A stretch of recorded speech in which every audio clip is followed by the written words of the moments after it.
Kalian pernah nggak sih ngebayangin gimana ya bentukan dari dasar laut? Ternyata dasar laut ini memiliki bentuk yang hampir sama seperti yang ada di daratan. Jadi, di lautan itu juga ada gunung, ada lembah, dan sebagainya.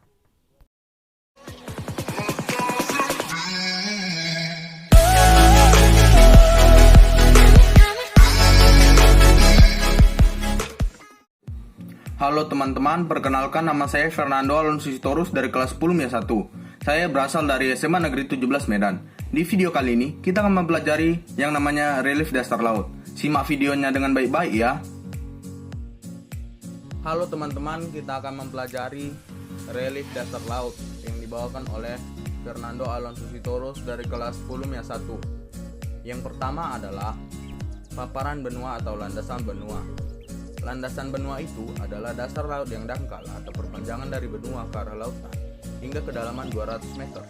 Di paparan benua ini teman-teman masih banyak terdapat yang namanya ikan. Ini adalah gambar dari landasan benua. Bagian ini teman-teman.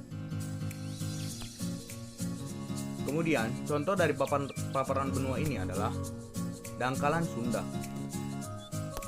Yang kedua ada yang namanya lereng benua. Lereng benua ini merupakan sebuah turunan terjal ke arah lautan hingga kedalaman 1.500 meter. Lebar dari lereng ini bisa mencapai 100 km. Beberapa lereng benua terbentuk oleh aktivitas tektonik seperti faulting dan folding, di mana disertai dengan erosi yang luas. Ini adalah gambar dari lereng benua. Contoh dari lereng benua ini yang ada di dunia adalah Laut Cina Selatan. Yang ketiga adalah punggung laut. Punggung laut ini bisa juga kita sebut sebagai perbukitan yang ada di bawah laut. Bukit laut ini pembentukannya karena adanya gerakan divergen atau saling menjauhnya antara dua lempeng tektonik yang kemudian akan membentuk sebuah bentukan memanjang yang berupa bukit-bukit. Ini adalah gambar punggung laut yang seperti bukit-bukit ini teman-teman. Contoh dari punggung laut ini adalah punggung laut Sibolga dan punggung laut Snehus. Yang keempat, ada yang namanya gunung laut. Gunung laut adalah gunung yang terbentuk di dasar laut. Proses pembentukan gunung laut juga sama seperti proses pembentukan gunung yang di daratan. Itu karena adanya proses vulkanisme ketika puncak gunung laut ini mencapai ke atas permukaan air laut, yang muncul ke atas ini kita sebut sebagai pulau tektonik. Ini adalah gambar gunung laut yang muncul keluar dari laut ini, dari permukaan air ini teman-teman. Contoh dari gunung laut ini adalah Gunung Anak Krakatau di Selat Sunda. Yang kelima, ada yang namanya palung laut. Palung laut ini merupakan daerah atau bentukan yang bentuknya memanjang, curam, dan semakin lama semakin menyempit. Atau bisa juga disebut membentuk huruf V karena dia makin sempit ke bawah. Proses pembentukan palung laut ini karena adanya proses subduksi atau penunjaman antara lempeng benua dan lempeng samudra. Karena lempeng samudra memiliki berat jenis yang lebih berat, maka dia akan menyusut ke dalam dan kemudian membentuk palung laut. Ini adalah gambar dari palung laut teman-teman, yang seperti huruf P ini, V. Contoh dari palung laut adalah palung Jawa. Yang terakhir, ada yang namanya basin atau lubuk laut. Lubuk laut adalah daerah yang dalam dan luas di dalam lautan. Dia berupa cekungan di dalam lautan, atau bisa kita juga sebut membentuk huruf U.